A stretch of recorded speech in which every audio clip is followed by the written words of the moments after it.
I'm going to tell you a quick story that's kind of personal, but what the heck, you guys flew me out to Miami Beach, so let's roll with it. A lot of people ask me, Nicole, why are you in public speaking? You see, I was retired from the Air Force less than 4 months ago. I did 21 years, 7 months, and 0 days, but who's counting? Career fighter pilot. The hardest thing about being here today was figuring out what resort casual was,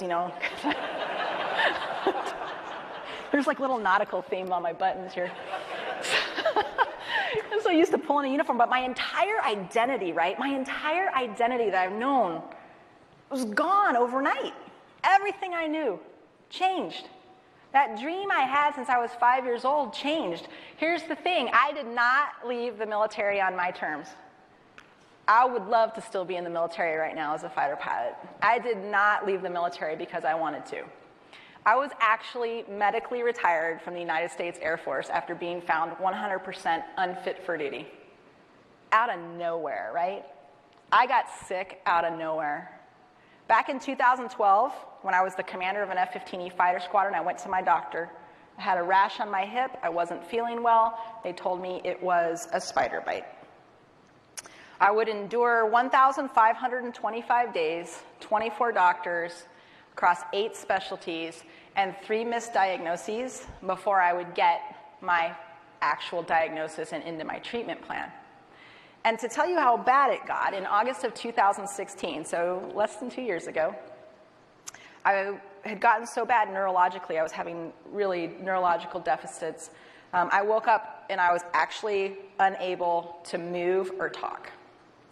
And so it was a really scary time. It was transient, and I would have these moments up and down, and the doctors were trying to figure it out. I finally got shipped to Boston, Harvard Medical School, and I realized, and it's a crazy story, but my entire career, everything, all my dreams since I was that 5-year-old girl was gone in the blink of a bite.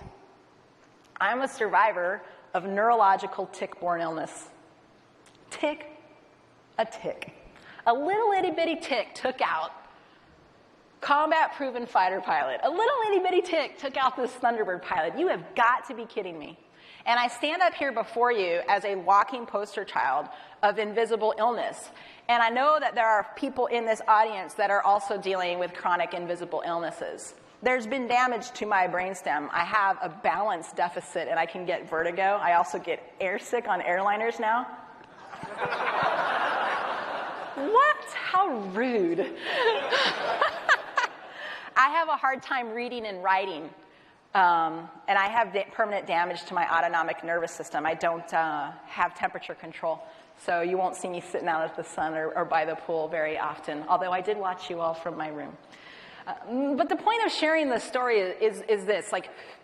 There are going to be times, right, in your life or in your career where things are going to happen to you that you absolutely have to accept, that you cannot fight. It's not a matter of bucking the status quo or coming up with a new policy or setting a new audacious 5 million goal. This is something that there's nothing you can do about it. And I fought. And for 6 months, I couldn't speak, and I was bedridden. And I was stuck with this in my head. How could this happen to me? What's going to happen to me? What am I going to do? I have no identity outside of this. And I fought it.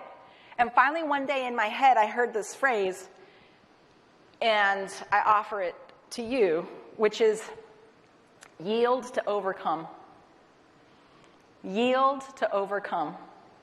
It was not helping my recovery. It was not helping my family. It was not helping me move forward by being stuck in a place I could not change.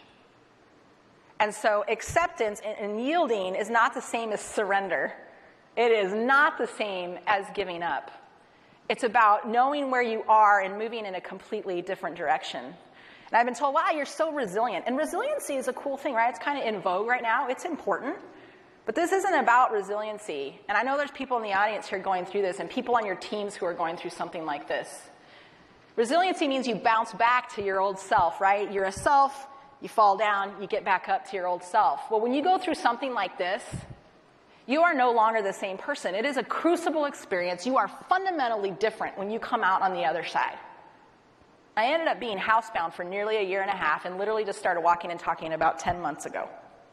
And I am different because of that experience, but it's been beautiful. I am tougher than I ever thought I was. I have a level of compassion for people I never had before, and I am so very, very grateful for that. And I'm not resilient because I'm not the same as I was. I talk about the term resurgence. So it's ironic I've become a public speaker given the fact that my voice was taken from me. But I'm trying to resurge and reinvent myself, and being here with you at SunTrust is one of the ways I've been able to do that.